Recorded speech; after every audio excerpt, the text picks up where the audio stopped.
Good evening and welcome to Conversations with the Candidates on Houston Media Source Television. I'm Tim Langford. This show is sponsored by the League of Women Voters of the Houston Area Education Fund. And I'm here with Linda Cohen tonight to talk with candidates for Texas Senate District 17. Rita Lucindo is the Democratic candidate for the office. Lauren LeCount is the Libertarian candidate, and unfortunately, State Senator Joan Huffman, the incumbent, could not join us this evening. But we want to have these conversations to keep you informed and help you make an informed decision about who to elect on November 6th. This half hour, we're with Lauren LeCount, Libertarian candidate for State District 17. I appreciate you joining us this evening.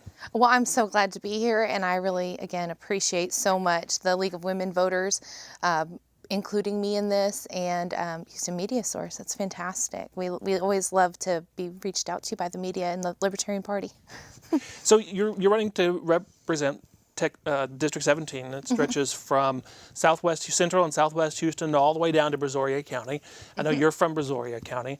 So the district covers many, many different constituencies, from your more rural areas to the urban areas of Houston.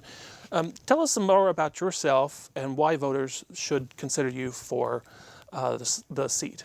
Okay. Well, we do have, our incumbent is from River Oaks in Houston, and so the district goes into River Oaks, and then it flows into Fort Bend County, where my husband's a firefighter. And so I do spend a lot of time in Fort Bend County and with a lot of organizations there. And then it goes all the way down the Brazos, that one that flooded us last year and the year before and the year before, and all the way down to the coast. And my house is at the other end of that. But I spend a whole lot of time on the road in between. And I'm really active in West Columbia, Brazoria, Freeport, Clute, the whole Brazosport area. A lot of people know me as an animal rescuer and a business owner, but and I was elected in my city. But then I also spend a whole lot of time up in Stafford and spending time with my husband who works there. So it's really great that I am. There's very few people who could cover that whole area in such a way. It's a big, huge area, and if you want to see everywhere, you really have to aim. So I'm really glad that I am able to be so versatile, because I don't think that many candidates get around to every area. And being in the more rural part, but in Brazosport is a really huge advantage, because we get to talk to a lot of people who don't have candidates on the ballot from their area ever. Most candidates come from Houston. Okay. Linda, do you have a question? I do. Talk to us a little bit about elections in Texas, starting with the voter registration process. So there's a whole lot we could talk about, but the voter registration process is the most important part of the process. And I do think that in Texas, my goal as a libertarian is that it's as easy as a text message to confirm that this is where I'm registered. Yes, that's me. And I think that it should be easy, fair, and free. Right now, you get registered. If you're not registered yet, you still have a little bit of time. But the early voting starts in October, and October 22nd, and then Election Day is on November 7th. And I mean, I don't know what to tell you about the whole process, but step by step. Let me ask you specifically, do you like the idea of online voter registration? It's not available to Texans right now, but would you like to amend the Texas Election Code to allow for that? Yes, I think that everyone who lives in Texas, well, everyone who lives in the United States should be able to vote. It's a fundamental right. It's one of the things that makes our democracy work. It should be so easy to express yourself, just as easy as when I was on city council, people would walk up to me at the grocery store and tell me what they thought. When you can reach out and touch someone, when you can reach out and touch policy with your votes, that's when we're going to have a fluid election. We have such a low voter turnout. We had a bond passed just recently with 94% didn't turn out. 6 people passed a bond. Mm-hmm. Not here, I'm sorry, in Richwood, down in Freeport area. But because I think a lot of it is because it seems like they have obstacles that they have to overcome. You have to have an ID. You have to make sure that you have that ID when you go in. If your ID doesn't match, there's a whole bunch of rigmarole. And there's no need for that. And a lot of people worry about the security of our elections with, oh, I don't want illegal immigrants to be able to vote. Well, we can verify. I actually counted the ballots at the Libertarian State Convention, and I was the one who validated the ballots. It's not that complicated, and we have the infrastructure and enough people working for the elections department that we could make it work, but it should be easy. It should be effortless to make your voice heard. And I think that because a lot of people don't want to bother with it, that's one of the reasons that our political system is where it is right now, with a lack of voter participation. Do you think voter registration should be automatic when you, for example, apply for a driving license or change your address on your driving license? Yeah, I think it should be as simple as that. Don't even have to check your off a ID, box, it just moves forward. Yeah, your identification card. You don't even have to be passing a driver's test or anything. We all get a social security number at birth. There's no reason that when we turn 18, gentlemen have to register for selective service right now. They should be registered to vote at that point. If we can make it mandatory that they submit their information to serve in the military, we should make it where they're already registered to vote at that point, and women should be included in getting registered to vote at that point. At 18, you should be registered to vote automatically. It shouldn't expire. It could be a provisional ballot, as you were speaking about earlier, but there should be no reason that it expires. You should have that right. It should be something that you always have, the right to be a part of the government, because that's what's ruling your life. What about Election Day voter registration? Texas had that at one point, that you could not be registered to vote, appear at a polling place on Election Day, and register and vote all in one swoop. You'd be okay with that? I think that would be fantastic. I think that people should be able to vote. And if after the fact we have to go and weed through, because there is voter fraud. There is voter fraud where people might vote more than once or in different situations. That can all be corrected. It's not like there is no way to correct those errors, especially if we have a clear registration system. I mean, right now we have people registered in multiple places, and they couldn't vote if they weren't registered in multiple places. And that's the story that I saw after the 2016 election.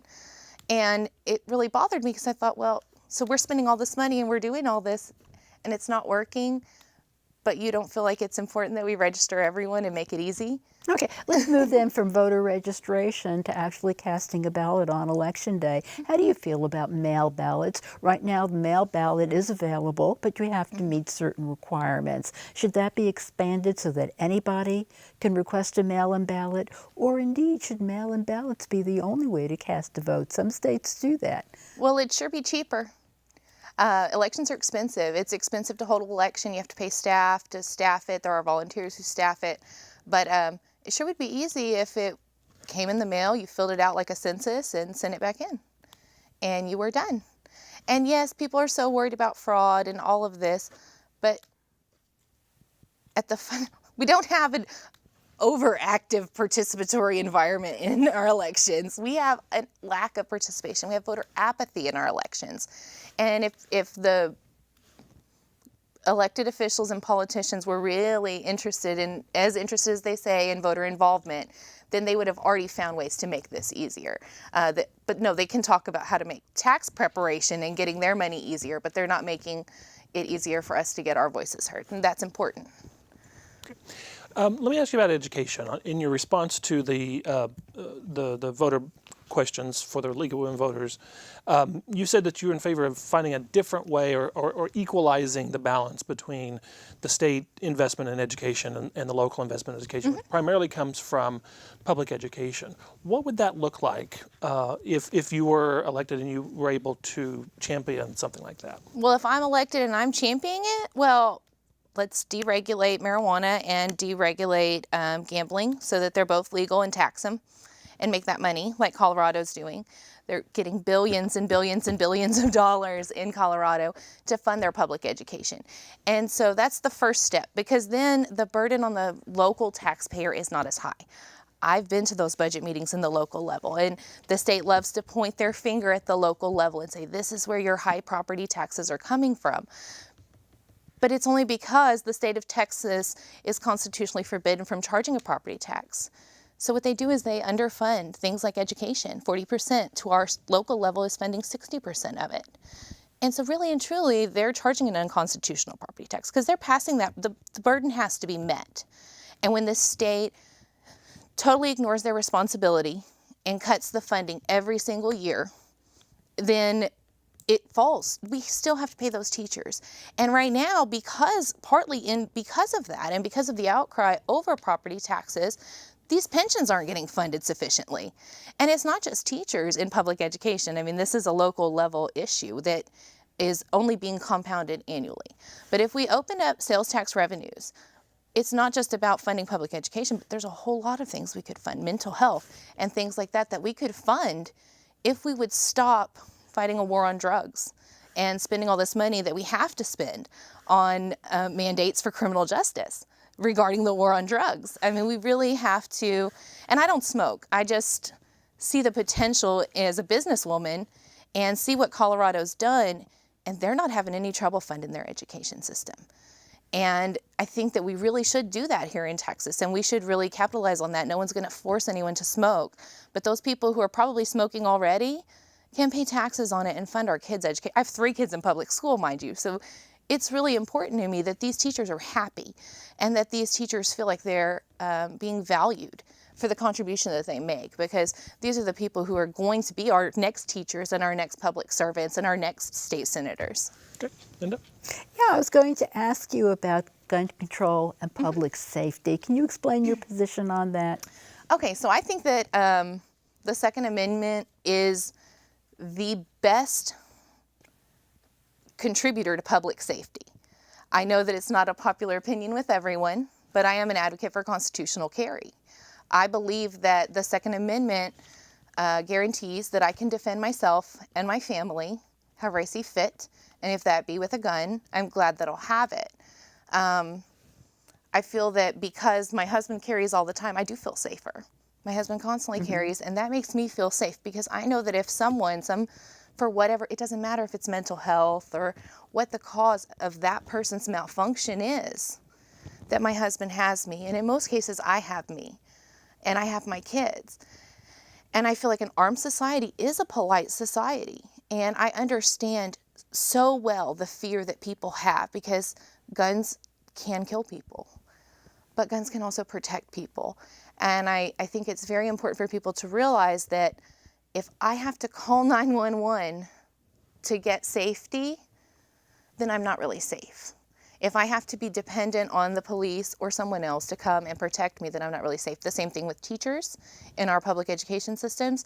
I feel like their constitutional right has been revoked from them. They're told they can't carry. They're told that they can't protect themselves and the children, and that they must die to protect those kids, that that's their option when there's a gunman. You can hide and die. And that's not fair. I wouldn't put my husband in that position. I wouldn't want to be in that position myself.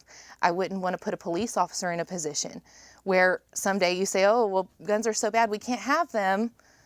I don't feel like anyone should have to say, okay, for you to feel better that there aren't guns out in the world, other people who need them to be protected in a bad situation can't have them. Everyone has the right to choose not to carry a gun.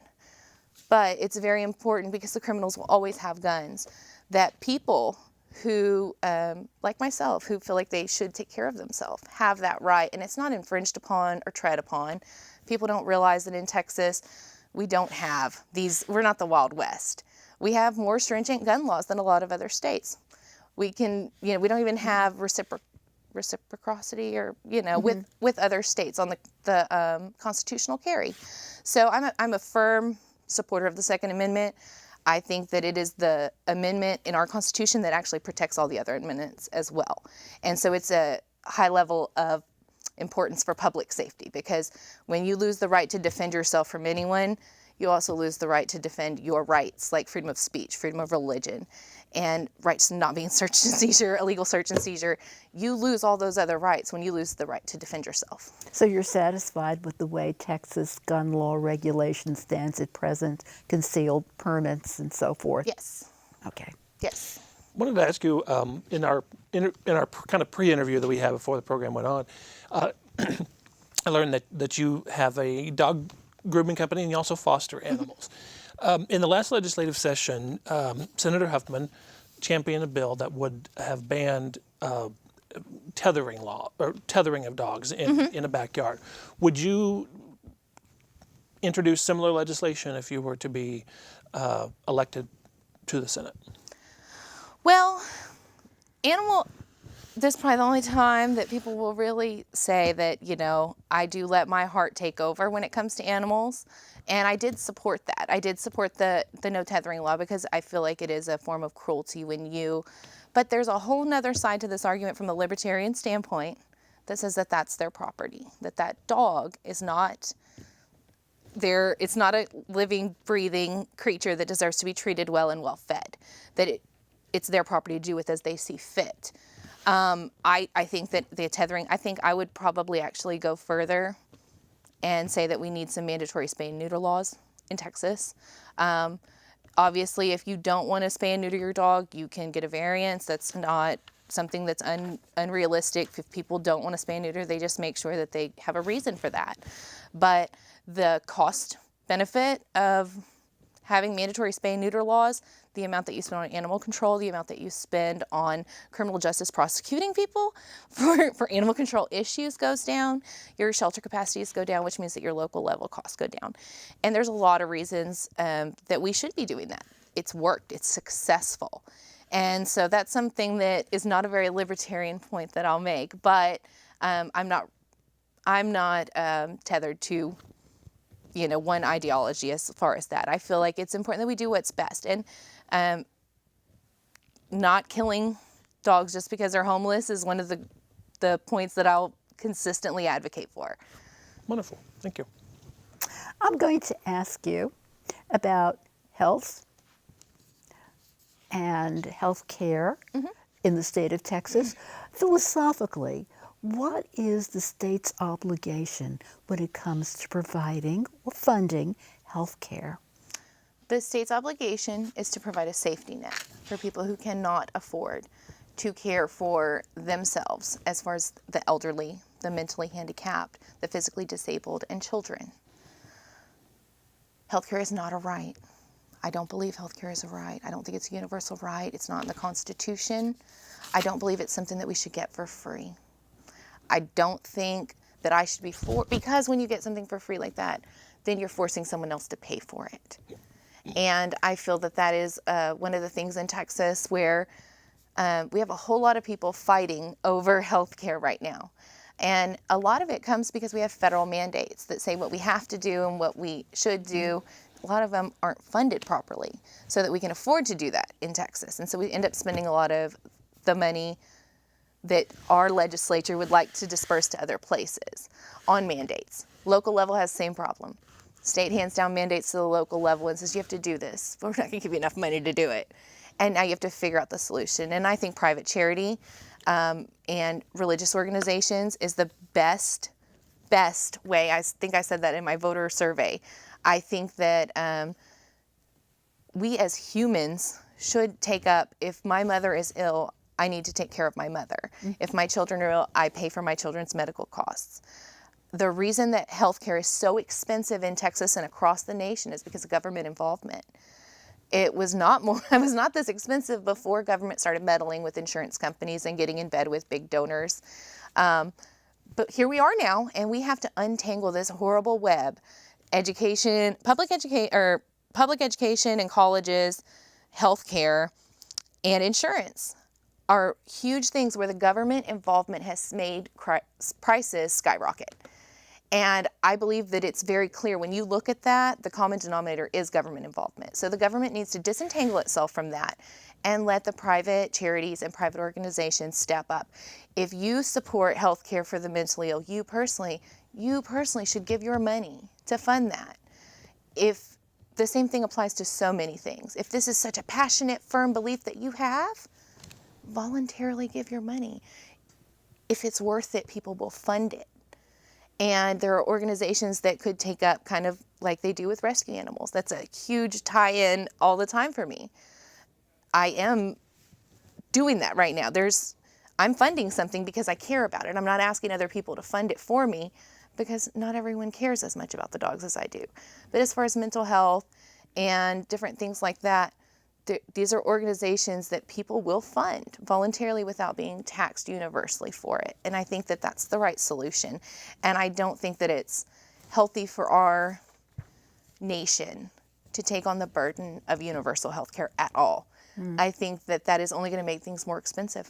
You did mention, though, a safety net, that the government has a proper place in providing a safety net. How would that play out in your vision for a proper health care system? Right now we have Medicaid, Medicare. Yes. Medicaid takes care of small children, pregnant mothers, and the disabled, and Medicare. So you would Medicaid, continue Medicare. to fund those Yes, programs? yes, I feel that those are very important. And I feel that the cost of the safety net is something that can be funded through sales tax and things like that, and taxes on companies like that. I'll ask a quick question about property taxes, and we kind of touched on this earlier. You said in your response that you work to reduce property taxes in Richwood, Yes. where you are were a city council member and mayor pro tem. What do you mean by graceful elimination and replacement of residential property taxes? So that's already in place in Stafford. Stafford has 0 residential property taxes. I don't know if anybody knows that. Stafford, right around the corner, they still have fire, they still have police, they still have public education. They still have a city staff. They have a great mayor. He's the longest serving mayor in Texas, maybe nationally. And it's one of the reasons is because he got rid of residential property taxes. And there is a system in Stafford, I won't go into all the details, but to make sure that they're still funding things that are important. They also don't take debt. They don't have these big, massive bonds, which is what contributes to a lot of these high property tax rates. And I think that that is something that most cities could look at. I mean, we as a city in Richwood have a paltry, little over $2 million budget. But Houston, we're talking really big numbers. But the main thing is that we have seniors in Richwood who've lived there. They bought houses when they first moved there, when Dow was a new thing, and down there, and they're being taxed out of their homes. And even though it's, they have the over 65 exemption, they're still being taxed out of their homes. People like me who are just starting out, I told you, I fell right into the perfect scenario where I'm owner financing. But there's a lot of people my age, a lot of millennials, who still may never buy a house. And one of the reasons is because property taxes are included in that mortgage note, and when property taxes go up, your mortgage note goes up, and eventually you find yourself in a place where you cannot afford to keep your house because you budgeted for this bill every month, and it's expanded every year. And in Richwood, we're looking at doubling our debt this year, and it's on the ballot for November, a bond initiative. And when you double your debt, you increase your property taxes, and it's over a 20-year period, 10-year period, or whatever. And that is one of the most horrible things, is that they even have obligation bonds in local government now, where as long as no one screams and rants and says no, you can pass that debt. And we need to eliminate obligation bonds. What would you in Texas? What would you replace that revenue with to local governments if we eliminated property taxes? Well, for one thing, we wouldn't be having as much corporate welfare in Texas. That's the first thing. You cut, just like when we cut the budget in Richwood and we cut down on our property tax rate, we did it not by cutting essential services. We didn't fire any police officers. We didn't fire any public works. We didn't fire people. We didn't cut down on the essential services that we were offering. We cut down on the wasteful spending, the excessive spending that we were doing on contractors or, engineering studies and things like this that we're not actually serving the residents on the fundamental scale. And in Texas, we have a huge sales tax. We have a huge sales tax market that comes in. And we're not talking about getting rid of business property taxes and 100% elimination of all property taxes, but for the residents, for the homeowners in these communities, even just cutting it down better than we can do better than a 4% increase every year. But if you do that, then you can put a tax on sales of the house. The house sold, you pay a tax, and that goes to contribute to it. So we're not talking about cutting as much as it seems. Plus, of course, deregulation in Texas. We need to get, yes, our environment is business friendly, but we need to get those taxes coming in. Texas needs to stop working for businesses and start working for residents. And I feel like Texas, especially more recently, has gotten to where they're cronies and they're serving the businesses and the corporations a whole lot more than they're serving the actual people. And when you start shifting the burden off of the people and back, at least make it fair.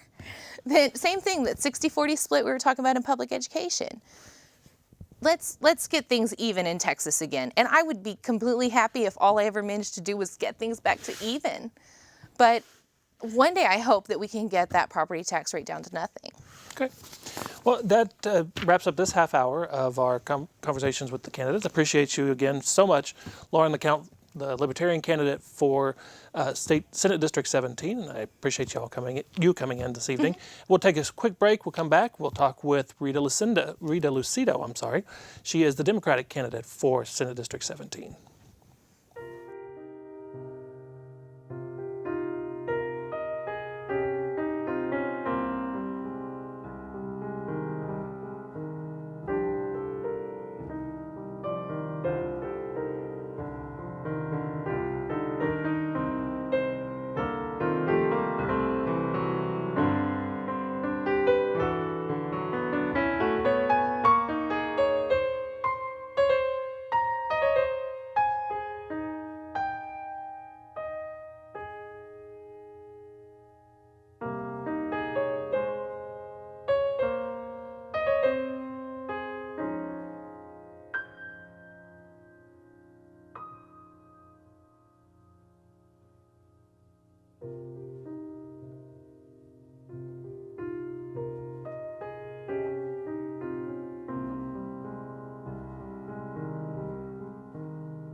Good evening and welcome back to Conversations with the Candidates, sponsored by the League of Women Voters of Houston Education Fund. I'm Tim Langford. Linda Cohen is my co-host this evening. And this half hour, we are spending some time learning about the candidates for Senate District 17. We have Rita Lucido. She is the Democratic challenger to State Senator Joan Huffman. Thank you so much for being with us. Thank you for having me. Thank you. Let me ask you just right off the top. You're similar to what I did with Ms. LeCount. Tell me about the district that you are seeking to serve. It goes from central Houston to southwest and into Fort Bend County and all the way down to the coast at Brazoria County. So there's a lot of constituencies that you'll be representing. Give me your stump speech on how you will represent each of those different constituencies. I don't think they're that different. I think that people in Senate District 17 they moved into these neighborhoods for good schools, nice neighborhoods. It's a beautiful district, as you say, from central Houston through out west through the Galleria, out towards Katy, and then Fort Bend County and Brazoria County.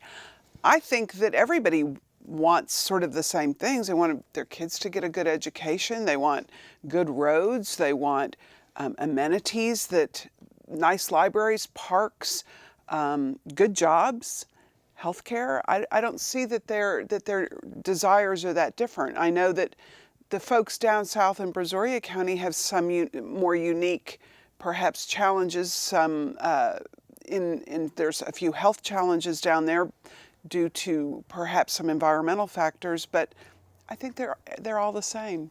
Okay, Linda. Going to talk about election law and election process, because this is something that the Texas State Legislature can tweak, can make a difference with. Do you like the way voter registration is presently set up? You have to do it by paper. You can't do it online. No, not at all. I think it's just terribly onerous and discouraging for voters. I mean, there was just this week a whole article about how 2,500 people thought they could vote online, and then they find out, oh no, you can't vote online. So their registrations are rejected.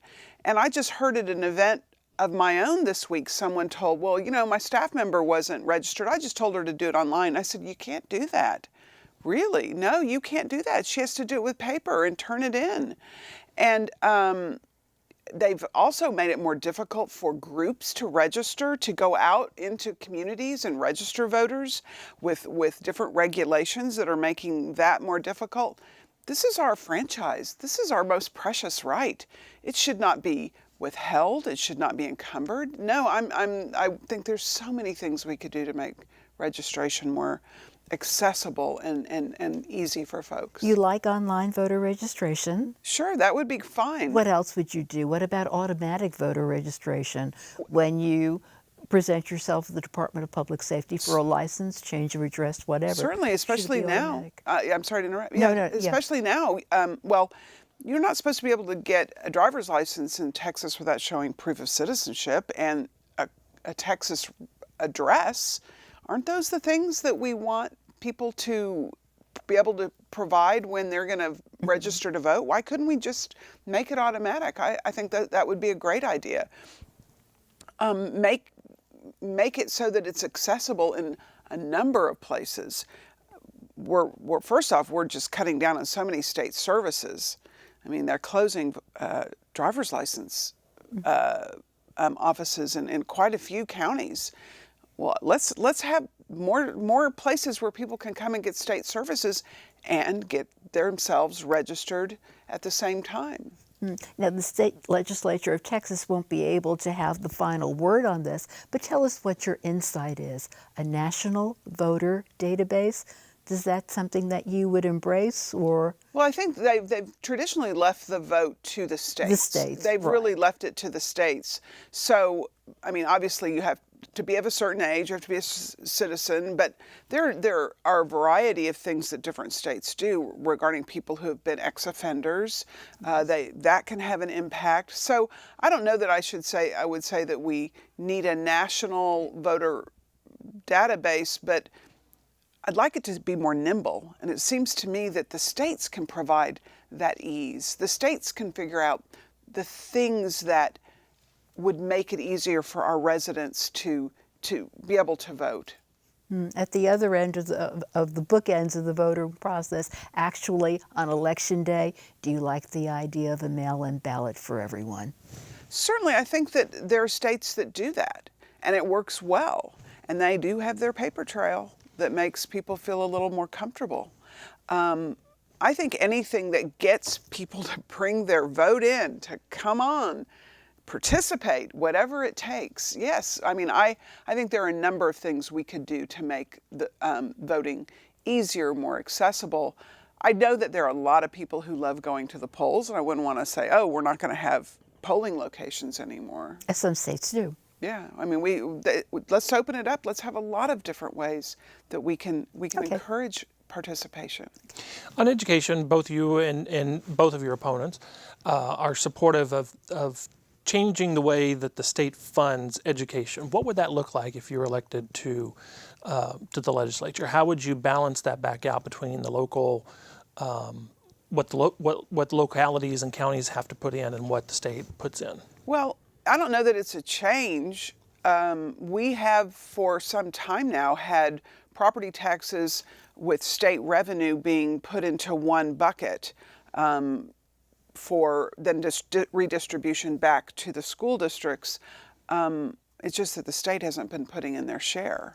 For the last 10 years, they have just kept what they put in at a flat rate, while obviously the number of school children rises. Our population has risen in the last 10 years. And they're just not putting in the state's share of the revenue at the appropriate level. I do think that the changes also, so that's a change. Hey, come to the table with 50 cents on the dollar. How about that? But secondly, I mean, I do think that we need to update some of the funding formulas and some of the ways that we allocate then the bucket of money to the districts. Because as we know, some districts have different challenges or different needs in educating their population. So those funding formulas have not been updated in quite a few years, and they definitely need to be updated. I think the House tried to update those and tried to do some education reform last session, only to have the Senate strip out the reforms and send vouchers back to the House. Okay. Linda? What's the proper role of the state in providing health care? I think that the state needs to be right there at the forefront in making sure that everyone is healthy. We lose productivity with unhealthy citizens. Children are not as well cared for and are not, their education suffers when they don't have proper health care and nutrition, frankly, and when their parents aren't healthy.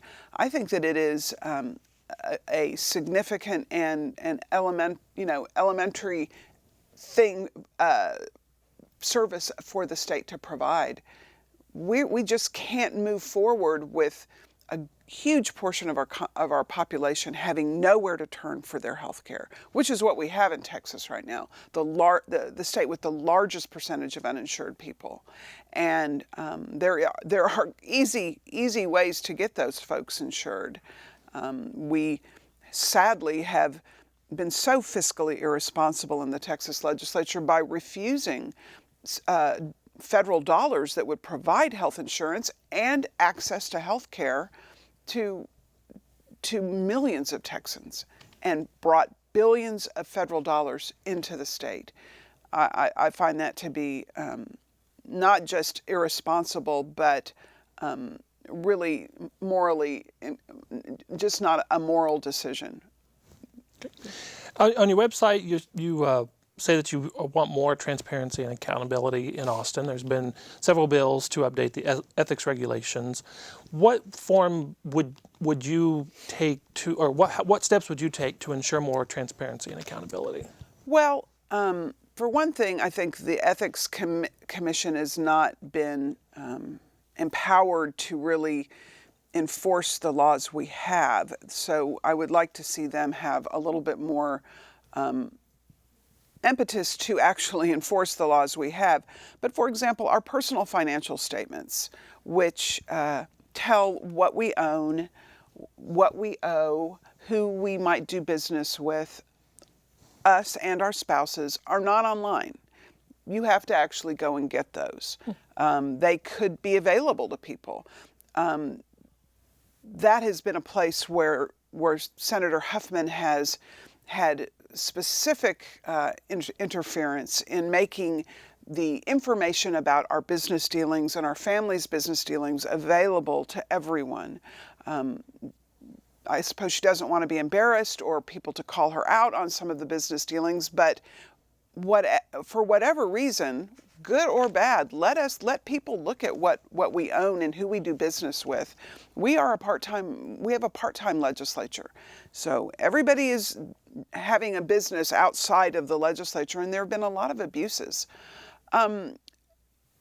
They recently tried to make it such that on your finance reports, you are supposed to put down exactly what money paid to a consultant goes to.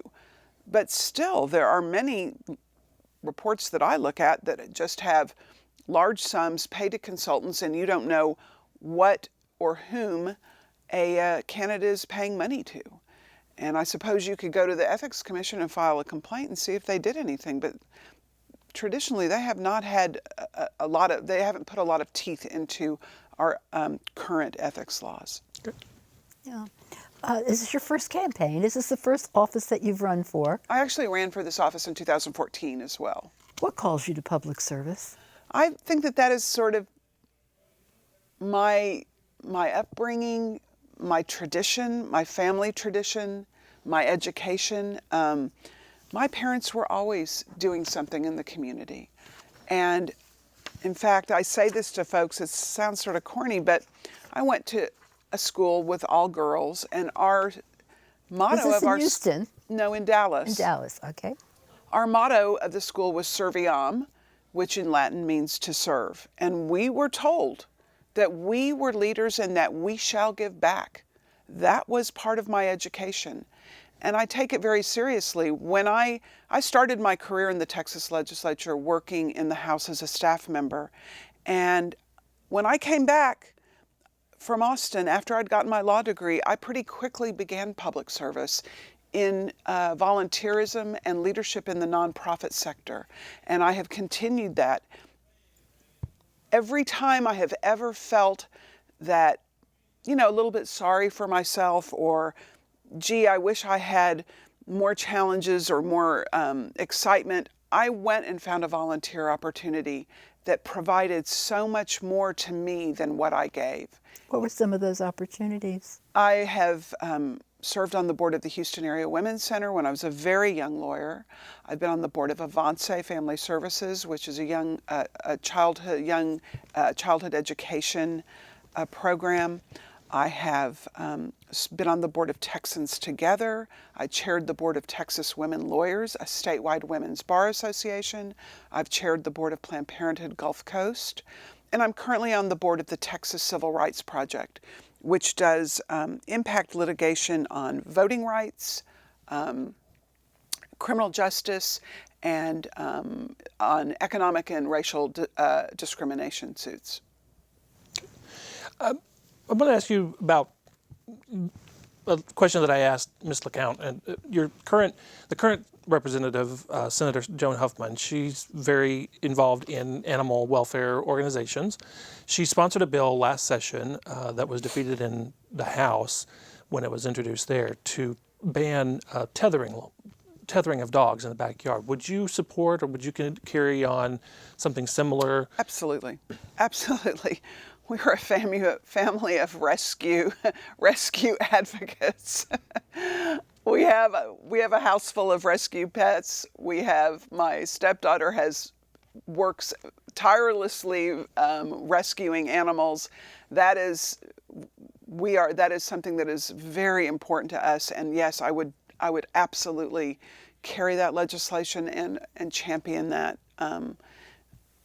We need to treat animals with respect. They're not to be abused and just thrown to the side and not loved. Yeah, not my animals. Not my animals. What about spay and neutering? What would you support a law to require spay and neutering in Texas? I probably would.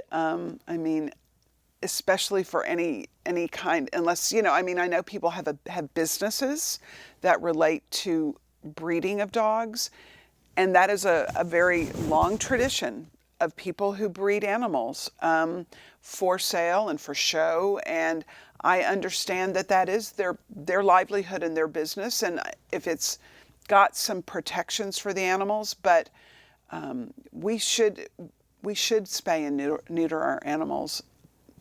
We have a cat in the backyard we're trying to catch right now, so we can take her and take care of that problem. Just this very week. So we are big proponents of that. I absolutely am. Okay. Some people have observed a certain coarsening of public discourse. Do you think this applies to the present legislature in Austin? Sadly, I think it does. I've been told so many times that it's not the way it used to be. When I worked in Austin, there were alliances that were formed that were not just based on party. My boss worked with Republicans on many issues, and I had other staff members from the other offices that we would sit down and have assignments together and take care of our bosses together. It's my understanding, and I think what we've all observed, that's kind of ceased. There's I believe, the current leadership in the Senate certainly rules that chamber and rules his party with such an iron hand that they are not welcome or encouraged to come up with compromises, to come up with ways to serve Texans that don't really rely on what party you're on. I think that's too bad. I think that if we elect more Democrats into the Texas Senate, there will be, it's such a small body, we're gonna have to come to the table. We will have to come to the table. With a body of only 31, compromise and conversation and true debate will be much more likely, I believe. How could you help bolster that attitude? You said to elect Democrats, but Democrats will have to work with Republicans. That's right. And how do you bring that forth? How do you call that forth? I think that you find the commonality and if the things that are going to work for the different senators for their constituents. Their constituents are going to come up to Austin and let them know what their needs are. And right now, I think a lot of times constituents, because they may support a policy that is not in line with the lieutenant governor's agenda, are rejected, and they are forced to be rejected. But there are strategies and there are issues that we can find common ground on. And I think our constituents bring those to us. I think people in Texas want things like good education and properly funded education. I think people in Texas are not happy that we are not taking advantage of federal dollars to provide health care and access to health care to our neighbors who are uninsured. People know that they're going to get health care somewhere, and we're going to pay for it one way or the other. But in this Texas Senate, as it currently is populated, it doesn't matter what their constituents think. It doesn't seem to matter. But their constituents have to show them how important issues are. Bills on education come to the Senate, and you know that there are constituents in those senators' districts that would like what the House did and wouldn't want it to be stripped out of all reform and sent back with vouchers. But it didn't matter. So I think, again, if we bring more balance to the Senate, the senators are going to have to work together a little bit more. There won't be as much opportunity to just ride over the other party or the other viewpoint, if you will. Okay.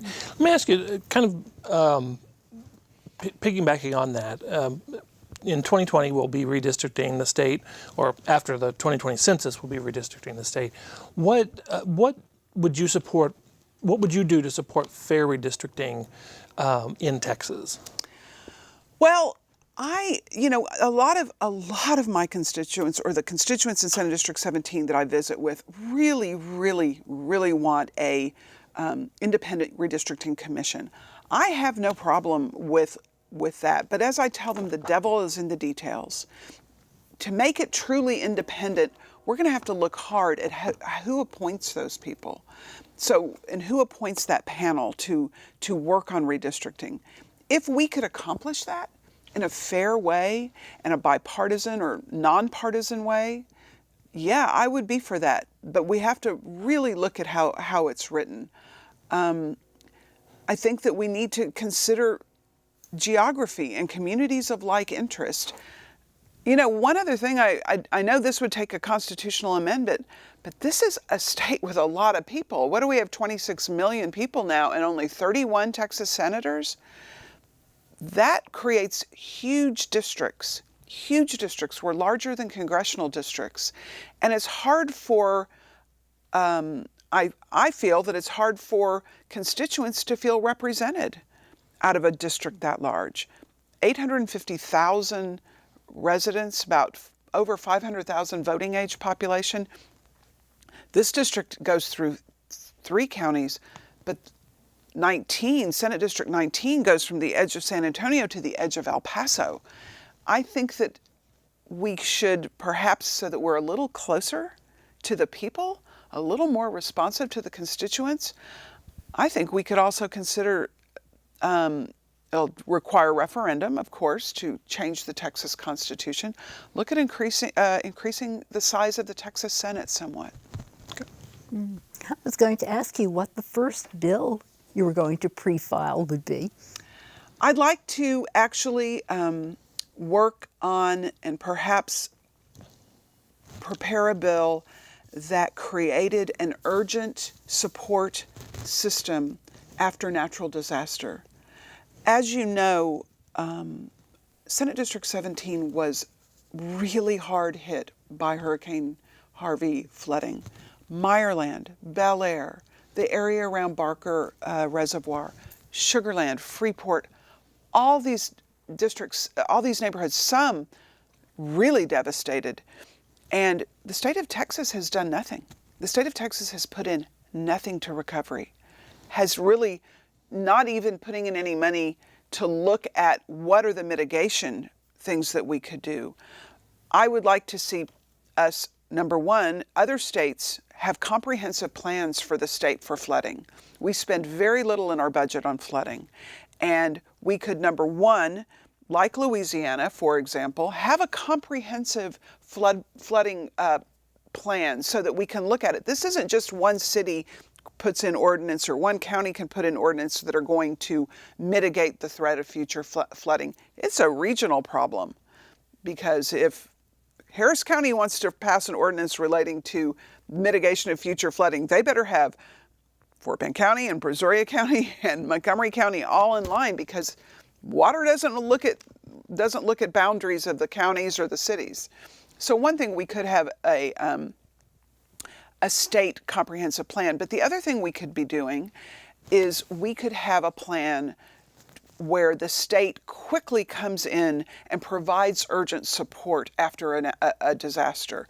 Not just flooding and hurricanes, although those are going to come back, right? We know we're going to have another hurricane at some point. We also know that a tornado could wipe out a North Texas town, and those people who need quick support.